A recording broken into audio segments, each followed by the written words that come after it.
입니다. 오늘은 사도행전에 기록된 베드로의 두 번째 설교, 오순절날 저 사람들이 술에 취한 것인가 라는 오해를 받았을 때 첫 설교를 했던 데 이어서 두 번째 행한 설교 본문을 통해서 지난주에 이어서 새로움이라는 주제로 말씀을 나누려고 합니다.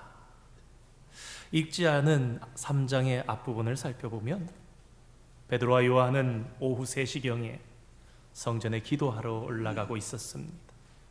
그때의 성전 미문이라는 예루살렘 성전의 12개의 문 중에 아름다워서 미문이라 그렇게 이름하는, 그래서 사람들의 왕래가 아마도 가장 많았던 것 같은 그 문에서 구걸을 해야만 먹고 살 수 있었던 한 사람을 만나게 됩니다.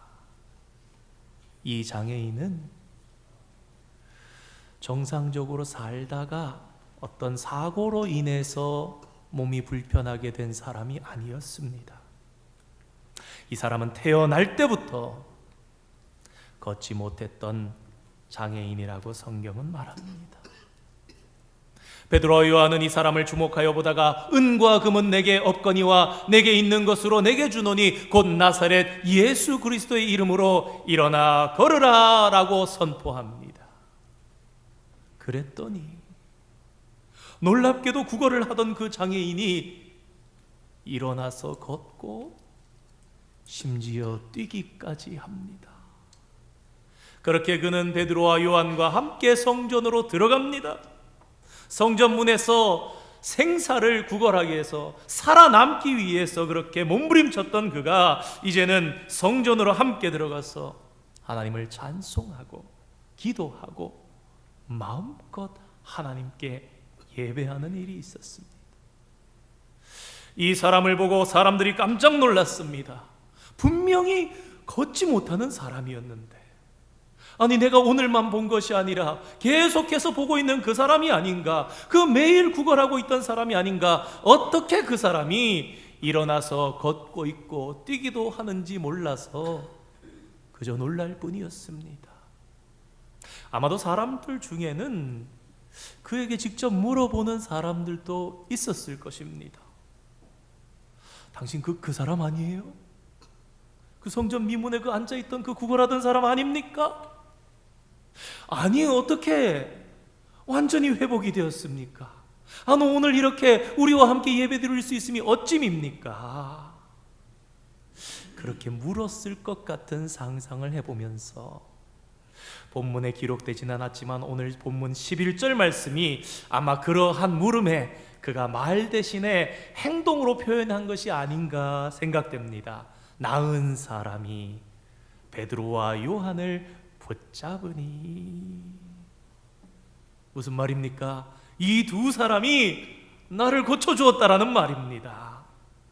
그랬더니 어떻게 되겠습니까? 그 광경을 믿지 못하며 눈앞에서 벌어지고 있지만 이 상상치 못한 일에 대해 놀랬던 모든 사람들이 베드로와 요한을 주목하면서 솔로몬의 행각이라 불리는 장소에 몰려들게 되었습니다. 오늘 본문 말씀은 바로 그러한 배경에서 베드로가 설교를, 말씀을 전하게 된 그런 일을 기록하고 있습니다. 베드로는 치유의 기적으로 인해서 흥분된 군중들을 향해서 메시지를 전하기 시작합니다. 우리 함께 12절 말씀 다시 한번 읽어보겠습니다. 읽겠습니다. 시작. 베드로가 이것을 보고 백성에게 말하되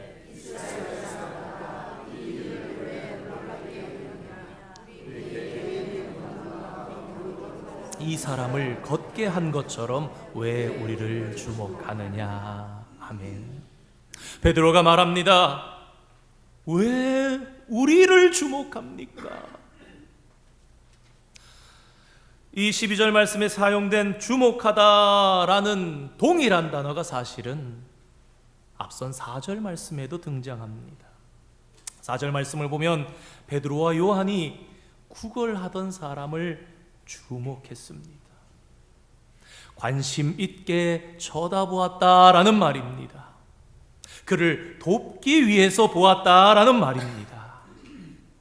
그런데 그 반면에 방금 읽은 12절 말씀에서 솔로몬 행각에 모인 많은 사람들이 베드로와 요한을 주목한 이유는 그 성격이 달랐습니다. 그들이 베드로와 요한을 주목했던 이유는 엄청난 기적을 목격했기 때문입니다. 그렇습니다. 사람들이 베드로와 요한을 주목했던 것은 그들에게 무언가 특별한 능력이 있다고 생각했기 때문이고, 베드로와 요한이 성전 미문에서 구걸하던, 평생을 구걸하던 그 장애인에게 베푼 능력이 있다면, 그렇다면 혹시 나에게도 도움이 될지 모르겠다라는 그런 마음으로 지금 주목해서 보고 있습니다. 영웅이 되듯이, 비범한 사람들이 되었듯이. 사람들은 영웅을 찾기를 좋아합니다. 2000년 전 솔로몬 행각에 모였던 사람들이나 오늘날의 사람들이나 영웅을 찾고 싶어 합니다. 자신들이 따르고 싶은, 닮고 싶은 영웅을 찾는다고 말합니다. 그러나 성도 여러분, 곰곰이 생각해 보시기 바랍니다. 속마음은 다릅니다. 정말 영웅을 찾는 것인가? 정말 그들의 속마음은요, 쉽게 소비하고 쉽게 버릴 수 있는 그런 영웅을 찾는 것입니다. 오늘날 여러 경우들을 보시기 바랍니다. 오늘날 연예인들을 보시기 바랍니다. 오늘날 아이들이 흠모하는 것을 보시기 바랍니다. 오늘날 우리가 흠모하는 동경도 한번 생각해 보시기 바랍니다.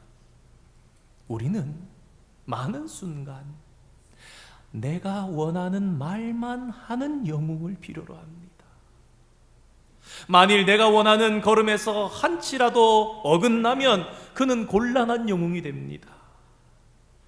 그런 의미에서 이 영웅은 어차피 내 필요를 위해 소비되는 소비재일 뿐인 것 같습니다. 그런데 지금 말씀을 전하는 베드로는요, 영웅을 찾는 이러한 대중의 심리를 너무나 잘 알고 있었습니다. 예수님께서 예루살렘에 입성하실 때였습니다. 아마도 베드로는 그렇게까지 환대를 해주는 그러한 놀라운 모습은 태어나서 한 번도 본 적이 없었을 것입니다. 이스라엘 백성들의 겉옷은요, 단순한 옷이 아닙니다. 그 겉옷에는 신분과 권위의 상징이 담겨 있는 그런 옷입니다. 그런데 예수님께서 나귀를 타고 입성하시자 사람들이 어떻게 합니까? 겉옷을 벗어서 바닥에 깝니다. 그러면 그들의 겉옷이, 거기에 담겨있는 신분이, 거기에 담겨있는 권위가 예수님께서 타신 나귀가 밟으면서 간다는 것입니다. 무슨 얘기입니까? 주님, 당신은 우리의 영웅입니다. 저희들의 신분과 저희들의 권위는 얼마든지 밟혀도 괜찮습니다. 그것과 비교할 수 없을 정도로 당신은 위대하신 분이십니다. 그렇게 종려나무 가지를 깔며 겉옷을 펴며 앞에서 뒤에서 달리며 소리쳐 이르되 호산나 다윗의 자손이여 우리를 구원하소서. 사람들은 놀랍게 환영하며 마치 진정한 영웅으로 그분을 모시고 높여드리는 것 같았습니다. 그러나 채 일주일도 지나지 않아서 그들은 예수님을 버립니다. 왜 그렇습니까?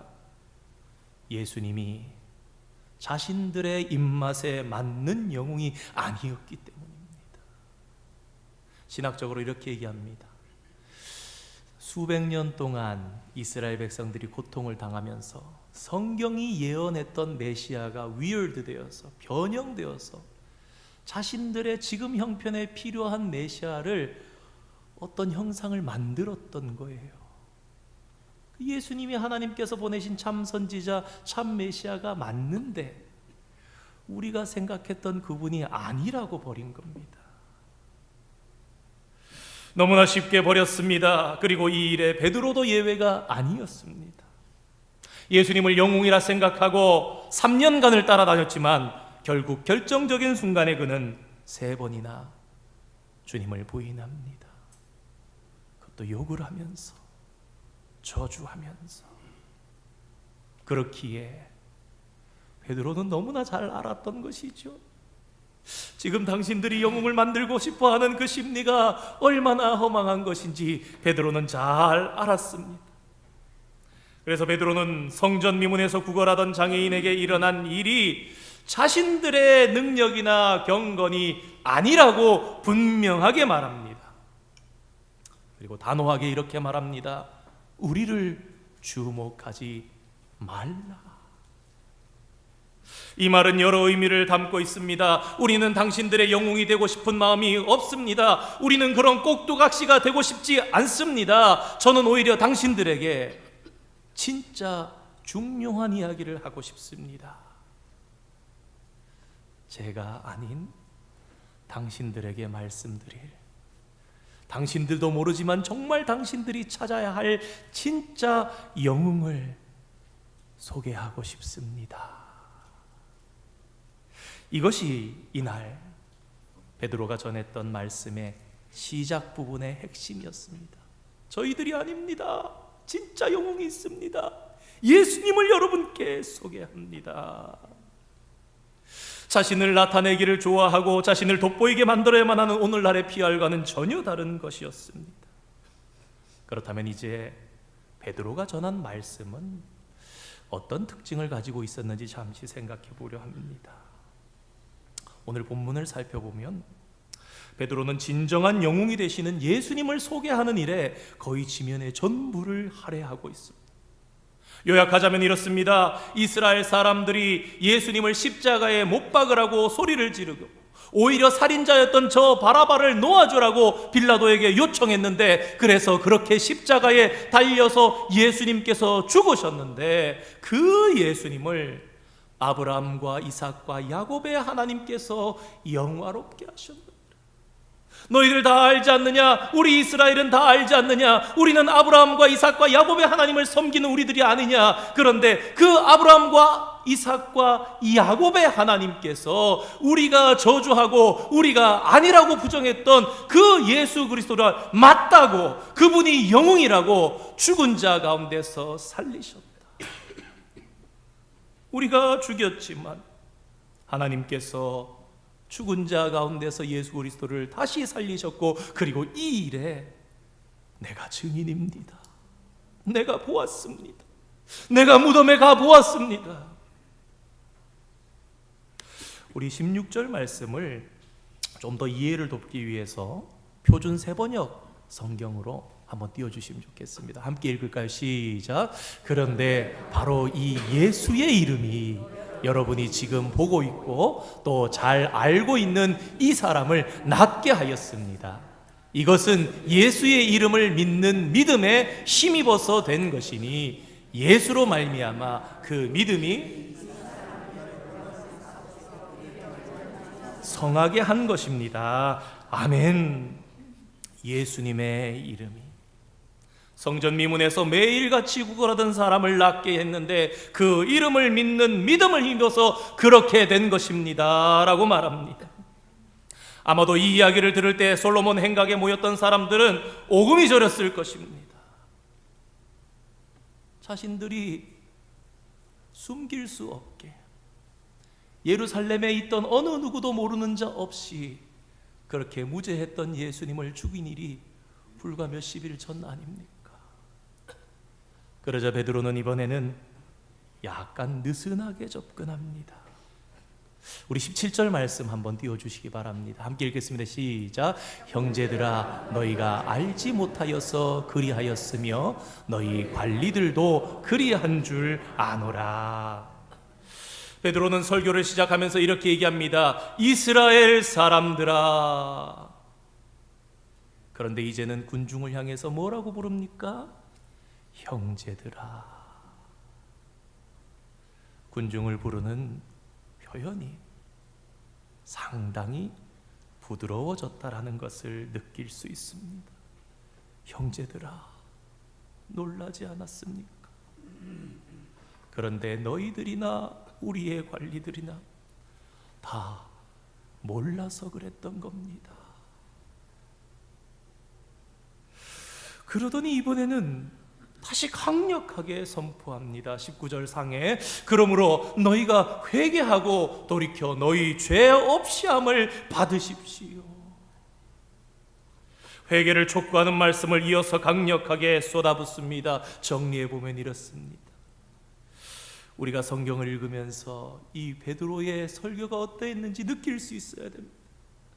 처음에는 청중을 이렇게 쫙 잡으면서 이스라엘 사람들아 하면서 그대들이 죽인 이가 누구인지 아십니까? 그분이 메시아입니다 하면서 찌릿찌릿하게 만들고 가슴이 찔리게 만들었다가 부드럽게 형제들이요, 그러나 우리가 잘 몰라서 그랬습니다. 풀었다가는 다시금 이 사람들이 그렇다면 우리가 어떻게 해야 될 것인가? 회개로 죄 사함을 입고 나아가야 합니다. 그렇게 하는 것입니다. 사실 이와 같은 설교는요, 사도행전에 여러 편 담겨 있습니다. 스데반의 설교라든가 바울의 설교라든가 베드로의 설교. 그런데 여러분, 이 사도행전에 담긴 여러 편의 설교는 좀 특징이 있습니다. 그것은 결코 이론적이지 않다라는 것입니다. 예수님께서 죽으심이 어떻게 하나님의 구원을 이루는 일이 되었는가 정확하게 설명하지 않습니다. 왜 성령께서 임하시기 전에 반드시 그의 아들이 오시고 십자가에 죽으시고 부활하시고 승천하셔야 하는지 그런 기독론적인 내용을 담고 있지 않습니다. 히브리서 9장 말씀처럼 화목제물로 오신 예수님께서 그 속죄 이론, 속죄가 어떻게 이루어지는 것인지 신학적인 해명을 하지 않습니다. 그런 시도는 히브리서나 로마서나 갈라디아서 같은 성경에 잘 드러나지요. 그러면 사도행전의 설교는 어떤 설교인가? 단순합니다. 계속해서 반복합니다. 무엇을요? 예수님이 바로 그 하나님의 구원의 약속을 이루신 분이다. 스데반의 설교를 보아도 바울의 설교를 보아도 베드로의 설교를 보아도 계속해서 반복하는 것입니다. 예수님이 약속된 메시아입니다. 그분의 부활이 우리의 희망입니다. 그분의 이름에 능력이 있습니다. 사도행전에서 베드로를 비롯한 여러 설교자들의 핵심은 그래서 예수님의 길을 신뢰하면서 믿으십시오, 따라가십시오, 그렇게 설득하는 것입니다. 그래서 여러분이 이 예수님을 온전한 구주로 받아들이고 그분의 주의 아래에 여러분의 인생을 맡기십시오, 그렇게 요청을 하는 것입니다. 왜냐하면 바로 이 예수님이 하나님의 구원을 인류에게로 가져오신 분이시기 때문입니다.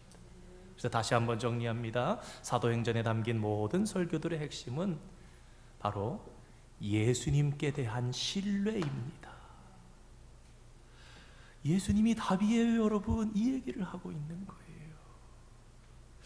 저는 오늘 말씀 중에서 이 19절 말씀에 주목하고 싶습니다. 우리 19절 말씀 다시 한번 읽어볼까요? 읽겠습니다. 시작. 그러므로 너희가 회개하고 돌이켜 너희 죄 없이 함을 받으라. 이같이 하면 새롭게 되는 날이 주 앞으로부터 이를 것이요. 아멘. 여러 성경 번역을 보다가 새한글 성경이라는 번역본에 새롭게 되는 날이라는 표현을 오늘 제가 제목으로 정한 새 기운을 얻게 되는 날이 오리니, 그렇게 번역되어 있는 것을 봤습니다. 베드로는 설교 가운데 자신들을 주목하지 말고 예수님을 주목하라고 외칩니다. 지난날의 잘못을 돌이키고 완전히 새로운 삶의 지평을 받아들일 것을 권면합니다. 다시 말해서 여러분이 오늘 예수님을 신뢰하게 되면 지난날의 잘못과 상관없이 우리의 앞은 새 기운을 얻는 날이 반드시 오게 될 것입니다. 그런 설교를 했던 것입니다. 과거에 우리가 어떤 상황이 있었든지 간에 오늘 솔로몬 행각에 모인 여러분들께서 제가 전하는 예수님을 소개받아서 그분을 마음에 품고 그분을 신뢰하면 새로운 기운을 얻는 날이 반드시 올 것입니다. 새 기운을 얻는 날이라는 표현이 참 뜻깊게 다가온 것 같습니다. 처음에는 베드로와 요한을 사람들은 집중해서 주목해 보았습니다. 그들을 영웅으로 추앙하려고 했지요. 그러나 사실 그들이 취향하려 했던 영혼은 아주 단순한, 그냥 쉽게 소모제로 쓰고 버리는, 그저 자신들에게 만족을 잠깐 주고 그러고 흘러가 버려도 얼마든지 괜찮은 그런 소모되는 영웅이었을 뿐입니다. 그러나 베드로는 소리칩니다. 그런 사람들을 알고 얘기합니다. 나도 과거에는 그랬습니다. 그래서 나도 영광의 주를 버렸었던 실수를 했던 사람입니다. 그런데 여러분이여, 형제들이여, 일시적인 것에 만족하며 인생을 허비하지 않고 우리는 진짜를 만나야 합니다. 예수님이 진짜 영웅이시고 우리가 그분을 신뢰하게 되면 당신들이 필요로 한, 정말로 필요한, 어쩌면 지금은 알지 못할지도 모르지만 새 기운을 얻는 날이 부형부제들이여 반드시 있습니다. 그래서 베드로는 과거와 현재 그리고 미래를 연결시킵니다. 이 과거와 현재, 미래를 베드로의 말씀을 통해서, 그리고 오늘 저와 여러분의 삶을 적용해서 이제 말씀을 마무리해 보려고 합니다. 나는 메트로폴리탄 미술관의 경비원입니다 라는 제목의 책이 있습니다. 이 책은 패트릭 브링리라는 저자의 경험담을 담고 있는 그런 책입니다. 야심찬 젊은이였던 그는 명문대학을 졸업한 후에 더 뉴요커라는 잡지사에 입사하게 됩니다.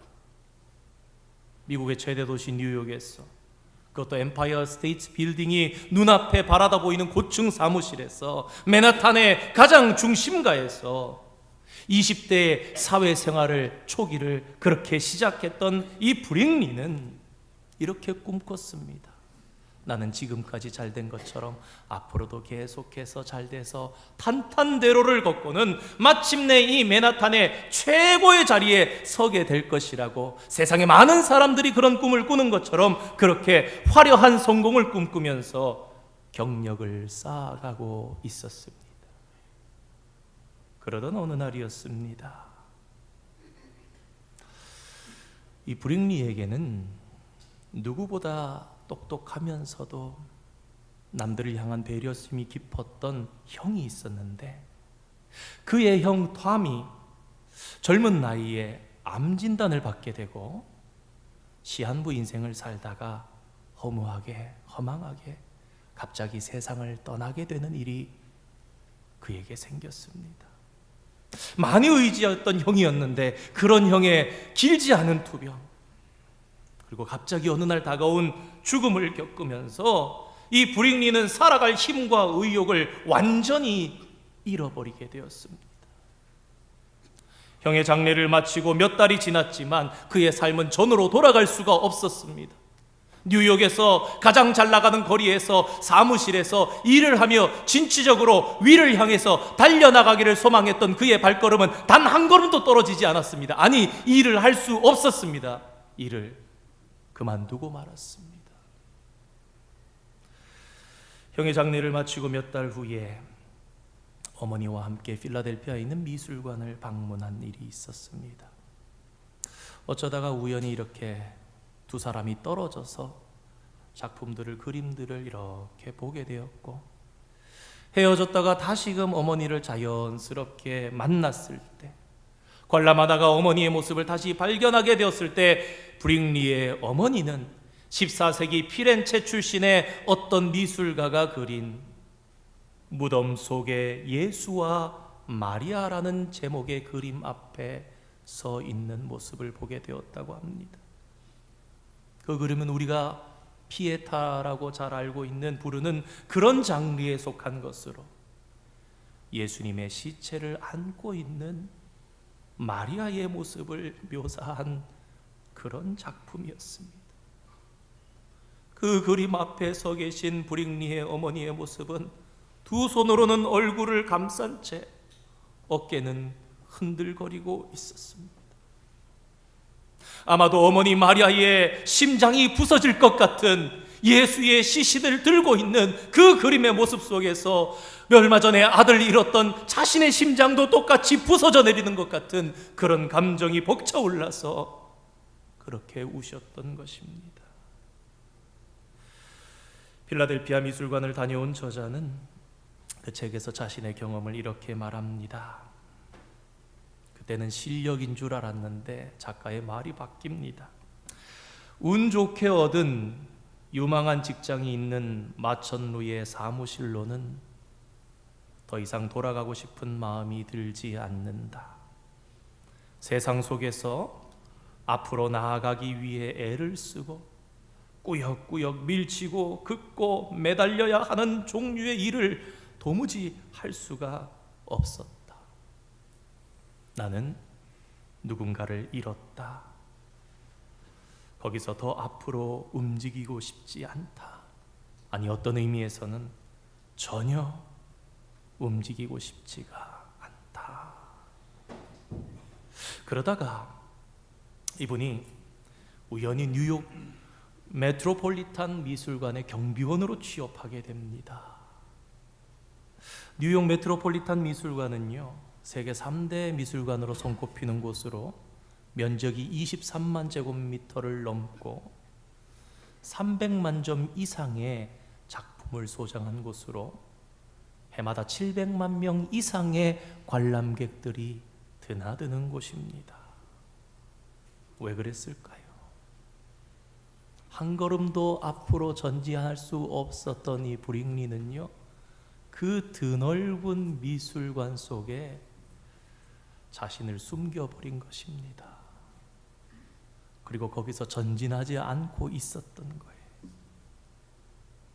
가장 아름다운 곳에서 가장 단순한 일을 하면서 스스로를 그곳에 그렇게 가둬두기로 결심하면서 수많은 거장들의 미술 작품들 사이를 걸으면서 또 그 미술품을 관람하는 방문한 사람들의 모습을 보면서 여러 가지 생각들을 했을 것입니다. 일상은 모순적이고 가끔은 지루하며 또 가끔은 숨막히게 아름다운 것임을 깨닫고 또 삶은 군말 없이 살아가며 때로는 고군분투하고 또 그 속에서도 또 성장하며 또 새로운 것을 창조해내는 것임을 그는 서서히 깨닫기 시작합니다. 그리고 10년이라는 시간이 흐른 후에야 10년 동안을 메트로폴리탄 미술관에서 경비원으로 시간을 보내면서 지독한 슬픔과 무기력감을 차근히 내려놓고서야 그는 다시금 세상 앞으로 나아갈 용기를 얻게 되었습니다. 그래서 저는 오늘 이 브링리의 과거와 현재와 미래, 그리고 오늘 본문에 나오는 안진뱅이의 과거와 현재와 미래, 이스라엘 사람들의 과거와 현재의 미래, 그것을 통해서 오늘 예배하는 저희들도 과거와 현재와 미래를 통해서 주님 부시는 새로운 기운을 향해서 나아가는 그런 말씀을 드리고 싶습니다. 과거의 예술 작품을 보고서 그 작품을 현재 보고 있는 관람객들을 멀리서 지켜보며 뭔가 새로운 힘을 얻게 되어서 앞으로 나아가려 한 그의 미래가 있었던 것입니다. 예를 든다면 오늘 본문의 말씀처럼 그야말로 그에게는 새로운 기운을 얻는 날이 오게 된 것입니다. 그의 이런 모습을 통해서, 그의 이런 모습 속에서 저는 오늘 우리의 성경 읽기, 우리의 예배드림에 대해서 한번 생각해 보았습니다. 우리 모두는 지금 예배의 자리에 모여 있습니다. 그리고 우리 각자의 모습은 오늘 소개드린 책의 저자였던 브링리와 별로 다르지 않습니다. 저와 여러분의 지난날의 인생을 한번 생각해 보시기 바랍니다. 우리는 저마다 무언가 소중한 것들을 잃어버리고 지치고, 네, 이렇게 이민자의 생활을 살아가는 것이 맞는 것인가? 나 이러면서 정말 그대로 살아도 되는 것인가? 때로는 힘을 잃어버리고 때로는 살아갈 의욕을 잃어버리고 있지는 않았습니까? 그래서 때때로 오늘 이스라엘 사람들이 베드로와 요한을 붙잡고 그들을 영웅처럼 모셨던 것처럼 잠시라도 믿고 의지할 만한 영웅을 찾을 때도 있지는 않았습니까? 그러나 그런 영웅은 소비되는 영웅일 뿐 진정한 영웅이 아닙니다. 오늘 예배하는 저와 여러분에게는 진짜 영웅이 필요합니다. 우리에게 새로운 기운을 선사할 수 있는 누군가가 필요합니다. 우리가 알든 우리가 제대로 알지 못하든 저와 여러분에게 필요한 것은 새로운 기운을 반드시 내가 주리니라고 말씀하시는 우리 주 예수 그리스도가 필요하다라는 것입니다. 바로 그런 이유로 오늘 저와 여러분은 지금 여기에 함께 모여 있습니다. 우리의 처지와 형편이 다르든지 간에 우리는 사도신경으로 신앙을 고백하고 말씀을 함께 읽고 한 목소리로 찬양을 하고 설교 말씀을 듣습니다. 그리고 우리 옆에는 저마다 다른 모습으로 예배하고 있는 다른 성도들이 있습니다. 저는 메트로폴리탄 미술관과 같은 성경을 생각해 보았습니다. 수많은 과거의 작품이 있는 것처럼 성경 속에는 수많은 사람들의 과거와 그리고 그 속에서 주님을 만나서 새로운 기운을 받아서 미래를 향해서 나아갔던 많은 이야기들이 담겨 있습니다. 성경을 통해서 우리는 그들을 만납니다. 그리고 오늘 그 만남을 우리도 만나기를 소원합니다. 그리고 그 만남을 통해서 우리는 새 기운을 얻게 되는 것입니다. 베드로가 말합니다. 그러면 우리의 내일이 달라질 것입니다. 그러면 우리가 새로운 기운을 얻는 날이 반드시 올 것이라 말씀합니다. 2000년 전 베드로가 솔로몬 행각에서 많은 이스라엘 사람들에게 전했던 말씀은 바로 그 말씀이었습니다. 저는 오늘 2000년 전 솔로몬 행각에서 전했던 베드로의 그 목소리 그대로를 저와 여러분이 함께 느끼면서 우리의 과거를 극복하고 현재 오늘 진짜 영웅이신 예수님 앞에 우리가 있다라는 것을 분명히 믿으며 예수님을 신뢰하며 그 이름을 붙잡으며 그러면 반드시 새 기운을 얻는 날을 주겠다라는 주의 약속을 붙잡으며 함께 새로움으로 미래로 나아가기를 소망합니다. 사랑하는 성도 여러분, 우리의 삶에 어떤 상실과 아픔이 과거에 있었다 할지라도 오늘 저와 여러분이 예수 그리스도를 만나게 되면 또 다른 위대한 미술관인 성경에 무수히 많은 사람들이 그러했던 것처럼 우리들도 새로운 기운을 얻는 날이 오게 될 것입니다. 그대가 새로운 기운을 얻는 날이 오리니 그대가 예수 그리스도로 인해서 진짜 영웅인 예수 그리스도를 인해서 새로운 기운을 얻는 날이 오리니 베드로가 증인이라면서 말합니다. 이 사실을 믿고 저와 여러분이 주님 손을 붙잡고 앞을 향해서 과거는 잊어버리고 미래를 향해서 나아가는 저와 여러분 되기를 원합니다.